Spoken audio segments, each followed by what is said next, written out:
بعد اگلی مقرر انجلاب تاب الکلام درجہ فاصلہ کو بلا رہی ہوں اسی شعر کے ساتھ۔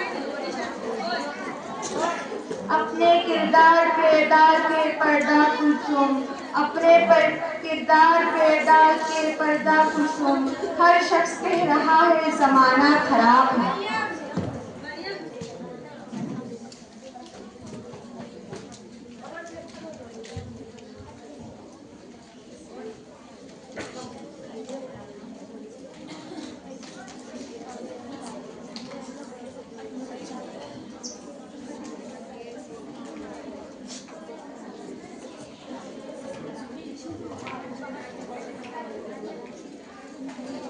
السلام علیکم ورحمۃ اللہ وبرکاتہ۔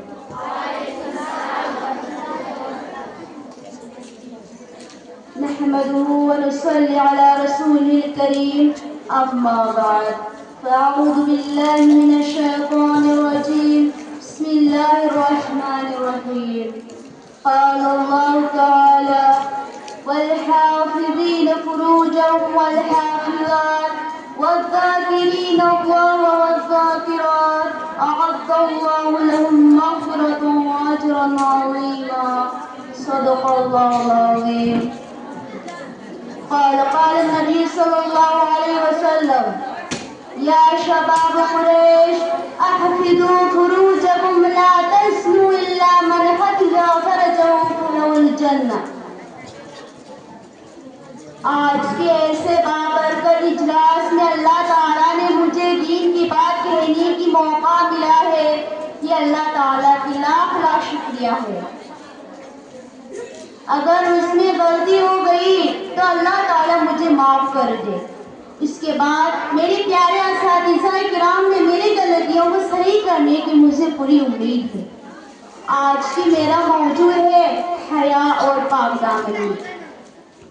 حیا سے سر جھکا لینا، ادا سے مسکرا دینا، حیا سے سر جھکا لینا، ادا سے مسکرا دینا، حسینوں کو بھی کتنا سہل ہے بجلی گرا دینا۔ میں نے ابھی آپ لوگوں کے سامنے سورہ احزاب کی 25 آیات کو تلاوت کی ہے۔ اس کا ترجمہ یہ ہے کہ اللہ تعالیٰ نے قرآن پاک میں فرمایا جو مرد اپنی شرمگاہوں کی حفاظت کرنے والا، جو عورت اپنی شرمگاہوں کی حفاظت کرنے والی، جو مرد اللہ کو بہت زیادہ یاد کرنے والا، جو عورت اپنے اللہ تعالیٰ کو بہت زیادہ یاد کرنے والی، ان کے لیے اللہ تعالیٰ نے آخرت میں مغفرت اور اجر عظیم تیار کر رکھا ہے۔ محترم اساتذہ کرام اور میرے سامعین کرام، اللہ تعالیٰ نے انسان کو اشرف المخلوقات بنا کر فطری خوبیوں سے مالا مال کیا ہے۔ ان خوبیوں میں سے ایک خوبی شرم اور حیا ہے۔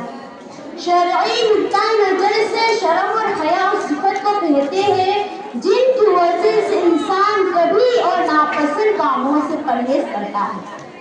دین اسلام نے حیا کی اہمیت کو خوب اجاگر کیا ہے تاکہ مومن با حیا بن کر معاشرے میں امن اور سکون پھیلانے کا ذریعہ بنے۔ نبی کریم صلی اللہ علیہ وسلم نے ایک دفعہ ایک انصاری کو دیکھا جو اپنے بھائی کو سمجھا رہا تھا کہ زیادہ شرم نہ کیا کرو، تو آپ صلی اللہ علیہ وسلم نے سنا، ارشاد فرمایا فَإِنَّ الْحَيَاءَ مِنَ الْإِيمَانِ، حیا ایمان کا جزو ہے۔ میرے پیارے سامعین کرام، حیا کی وجہ سے انسان کی غور و فکر میں حسن و جمال پیدا ہو جاتا ہے اور پروردگار عالم کے ہاں بھی مقبول ہو جاتا ہے، اور با حیا انسان مخلوق کی نظر میں بھی پرکشش بن جاتا ہے اور قرآن وجہ سے بھی اس کو سکون ملتا ہے۔ گویا انسان جس قدر با حیا بنے گا اتنی اس میں خیر بڑھتی جائے گی۔ حیا ان صفات میں سے ہے جن کی وجہ سے انسان آخرت میں جنت کا حقدار بنے گا۔ نبی کریم صلی اللہ علیہ وسلم نے ارشاد فرمایا الحیاء من الایمان والایمان فی الجنہ والبذاء من الجفاء والجفاء فی النار۔ اس کا ترجمہ یہ ہے حیا ایمان کا حصہ ہے اور ایمان جنت میں جانے کا سبب ہے، بے حیائی جفا ہے اور